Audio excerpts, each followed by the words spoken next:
حصيلة اليوم الشبكة الهوائية داخل فيها بلبل اهو، وداخل فيها هدهد.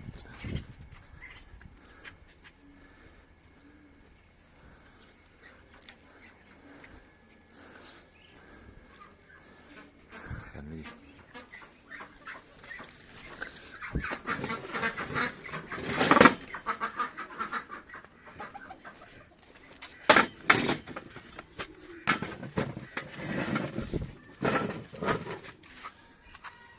نحاول نسلكه.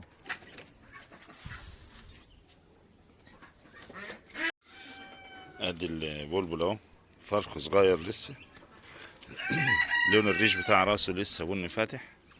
بنحاول اول حاجه نسلك الطائر من الشبكه، بنسلك رجليه الاول. يعني هحاول ابين لكم نحط ده مع زمايله، نبين لكم الهدهد واحنا بنسلكه.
نمسك رجلين الطائر الاول.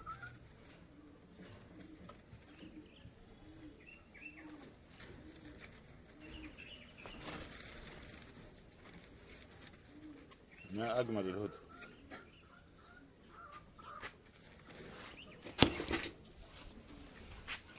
كنت قايم من النوم يا دوبك لسه طالع، قلت ابص عليها علشان الشمس بتضرب الطائر بيموت، فنلحق الطيور اللي فيها يعني.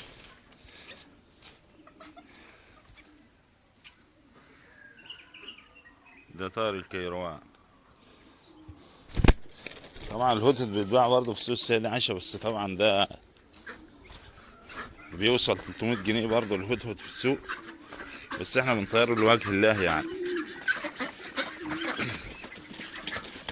لان في ناس بتشتريه تستخدمه في السحر،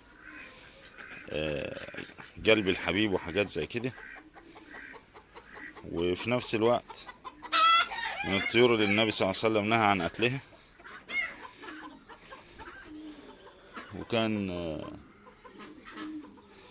والهدهد طبعا مذكور في القرآن بالشيء الحسن. والناس اللي هي بتاخده في سوق السيدة عائشة اللي هما بيشتروا طيور بالروية، بيقولوا ان الهدهد بيموت منهم كتير يعني. هو الكيروان الاكل بتاعه عاوز دود وكده، طبعا دود الميل ورم غالي، فممكن بيتهملوه شوية فبيموت. يلا لوجه الله تعالى انطلق. بالمناسبة بس هو جناحه هنا متبهدل شوية، يقال ان هو مكتوب عليه اسم الله، كلمة الله، بس مقلوبة اهي.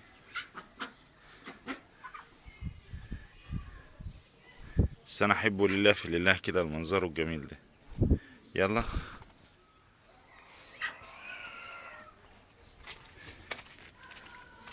الصيادة ماسكة برضه، معانا عصفورة بلدي عايزين نلحقها قبل ما تموت من الشمس. موصلة الملطش تقريبا ماسكة بلبل.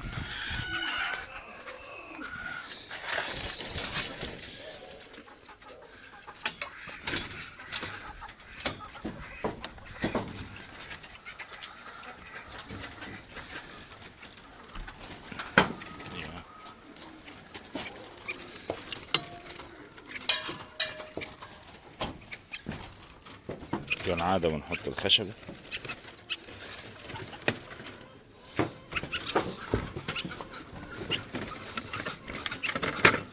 قطعة البلاكاش ما بين الباب بتاع المصيدة والمصيدة عشان نمد ايدينا منه، نفتح الباب ونمد ايدينا نجيب البلبل.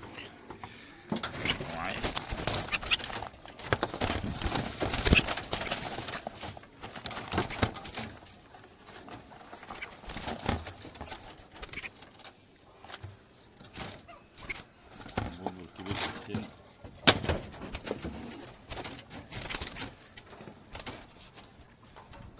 بص كان هيتعوق. كبير في السن طبعا، راسه لونها اسمر.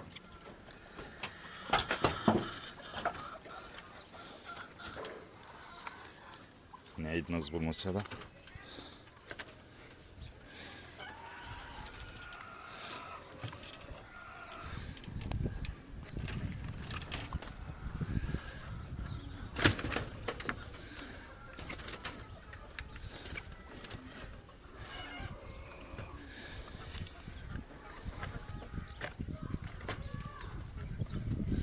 الباب بتاعها عاوز يتجمد عليه.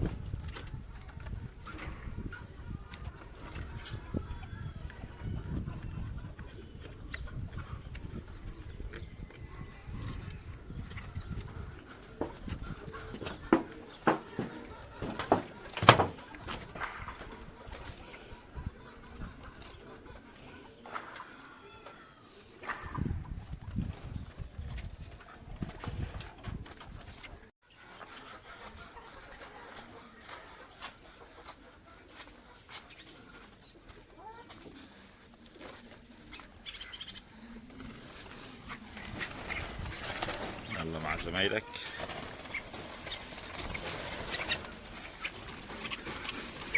بسم الله ما شاء الله، بدأ يكتر اهوت.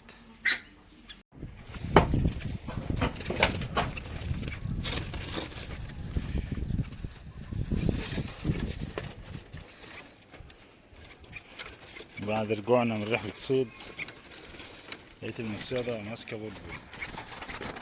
نشوفوا بلبل صغير ولا بلبل كبير.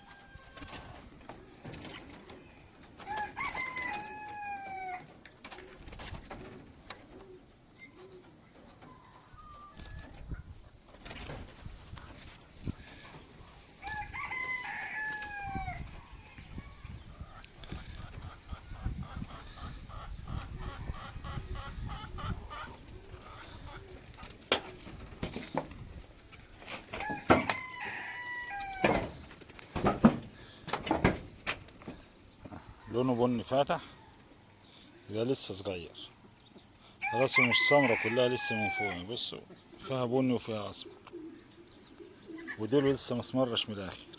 الطرف ده ما بيبقى اسمر بتاع ديله يبقى البلبل كبير في السن.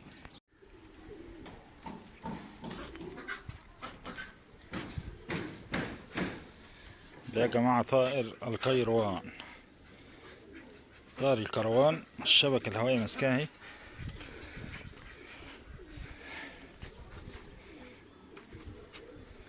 طبعا هو الطائر ده بيتباع، وفي ناس طلباه مني والله، قالت لي هاته معاك، بس المشكلة الواحد ما يعرفش اكله. يعني اكله ايه انا بصراحة ما اعرفوش. ممكن بياكل خبز مبلول. الشبكة ممسوك فيها باين من بدري.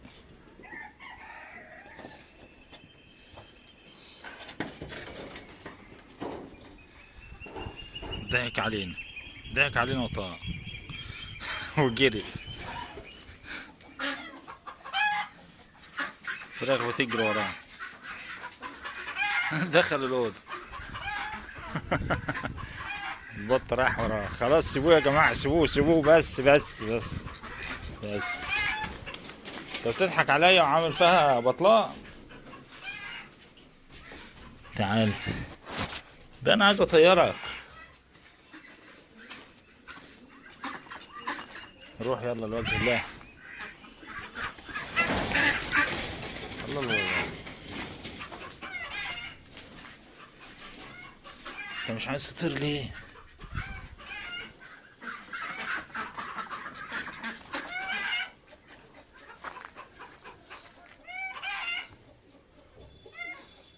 نجرب نحتفل فوق. ايوه، طار نزل على السطوح بتاعت الجيران.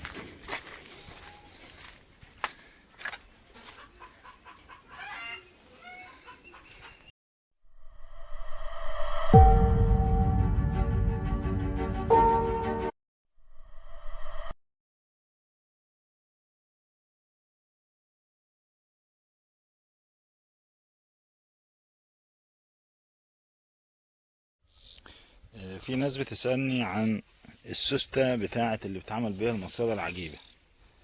السوستة بتعمل منها المصيدة العجيبة. أي كاوتشة بتاعت عجلة زي كده، بناخد السلك ده، هنشد نطلع ده. في حوالي 3 سلوك. بصوا، بيبقى سلكين أو 3. بناخد السلك ده ونلفه على سيخ حديد رفيع. سيخ حديد يعني يكون زي البوصة دي كده، نلف عليها السلك فهيدينا السوستة. نعمل الطول اللي احنا عايزينه. اي كاميرا بتاعت عجلة زي كده، عجلة صغيرة وعجلة كبيرة عادي. طبعا كاميرا العجلة بتاعت الموتوسيكل بتكون السلك بيكون سمكه اكبر من كده، فبتبقى السوستة قوية ما بتنفعش. نجيب عجلة تكون رفيعة زي العجل الصيني والحاجات دي. في ناس لسه بتسألني فانا قلت اشارككم الفيديو. ابصوا كام سلك بقى.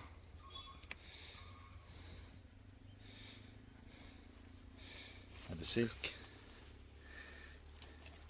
ادي 2 اهم،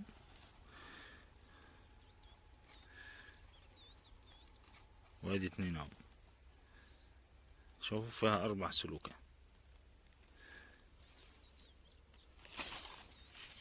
او برضه ممكن السلك ده ممكن السوستة نلاقيها جاهزة عند الناس اللي بتبيع قطع غيار سيارات. نشوف السلك اللي يناسبنا او السوستة اللي تناسبنا على حسب القوة بتاعتها ونشتريها.